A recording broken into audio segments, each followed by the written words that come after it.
Alors, quelle semaine pour le sport algérien. On a eu une qualification qui tenait, mais vraiment à un fil. Une championne qui n'en finit plus d'écrire l'histoire, et puis des championnats en plein rebondissement. Bref, bienvenue dans notre récapitulatif de la semaine. On va décortiquer ensemble tous les moments forts, tout ce qui a marqué ces derniers jours. Voilà le programme. On va d'abord revivre l'incroyable retour de handballeur. Ensuite, on saluera la domination de Kylian Moore. On fera un point sur la course au titre en basket, puis on analysera les derniers mouvements du mercato en football. Et enfin, on se projettera sur les grands rendez-vous internationaux. Allez, c'est parti! On commence donc avec le handball. Et croyez-moi, l'équipe nationale masculine était au bord du gouffre. Ce n'était pas juste un match, non, c'était leur survie dans le championnat d'Afrique, avec en plus un billet pour le mondial en jeu. La pression était énorme. On peut même se poser la question, est-ce que c'était une mission quasi impossible? Parce qu'après une défaite vraiment cuisante contre le Nigeria, l'Algérie n'avait plus du tout son destin entre les mains. Pour se qualifier, il fallait un scénario un peu miraculeux qui dépendait de 2 résultats en même temps. L'équation, elle était, disons, compliquée. Il fallait 2 choses, pas une, mais 2. D'un côté, l'Algérie devait absolument battre l'Angola, et pas juste gagner, non, gagner par au moins 3 buts d'écart. Et de l'autre côté, il fallait croiser les doigts pour que l'Égypte fasse le job et batte le Nigeria. Autant dire que la tension était palpable. Et mission accomplie. Le score final, 27-22. Portés par un mental d'acier, les Verts ont réussi à s'imposer avec 5 buts d'écart. Et au même moment, l'Égypte a fait ce qu'il fallait contre le Nigeria. Ce double résultat, c'est incroyable. Il envoie l'Algérie non seulement en demi-finale, mais aussi au prochain championnat du monde. Quel soulagement! Et c'est exactement ce qu'a dit le sélectionneur Salah Bouchliou.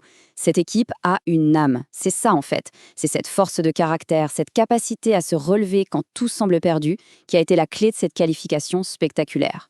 Surtout après une semaine aussi difficile. Bon, la fête ne va pas durer très longtemps. Le prochain obstacle, c'est un classique, un gros morceau, le derby nord-africain contre la Tunisie en demi-finale. Un match à très haute tension avec un objectif clair, retourner en finale comme la dernière fois. Allez, on quitte le collectif pour passer à l'individuel, et quel athlète! On va parler d'une jeune femme qui collectionne les médailles et les récompenses, la gymnaste Kylian Moore. Retenez bien ce chiffre. 3. Il veut tout dire.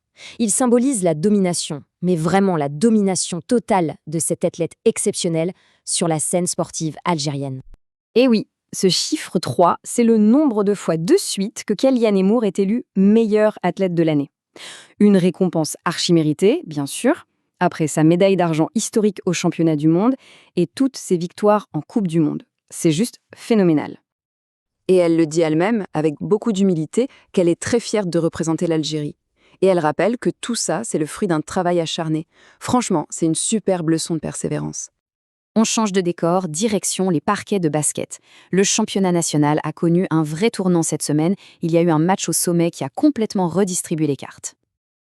Le choc des titans a tenu absolument toutes ses promesses. C'était un match au couteau et c'est le champion en titre, le NB Staweli, qui a arraché la victoire 69-67 contre l'USM Alger. Un succès obtenu dans les toutes dernières secondes et qui change tout en haut du classement. Et voilà la conséquence directe de cette victoire. Le NB Staweli est maintenant seul leader du championnat avec 36 points. L'USM Alger passe donc à la 2e place. Et il faut aussi noter la belle montée en puissance de Roueba qui s'installe sur le podium. La fin de saison s'annonce vraiment passionnante. Allez, on passe au football.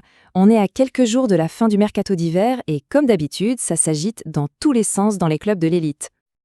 Le mercato bat son plein. La JSK par exemple est très active. Elle a prêté Hamza Mouali à Saoura pour qu'il ait plus de temps de jeu, mais elle s'est aussi renforcée avec l'arrivée de l'Angola Lopez, Exir. Mais le vrai coup de théâtre, il vient de l'USM Alger. Non seulement ils ont prêté Onyaoui, mais c'est carrément l'entraîneur qui a claqué la porte. Un départ qui pourrait bien tout changer pour le champion en titre. On va maintenant élargir un peu notre horizon pour voir ce qui attend nos athlètes et les grands clubs sur la scène internationale.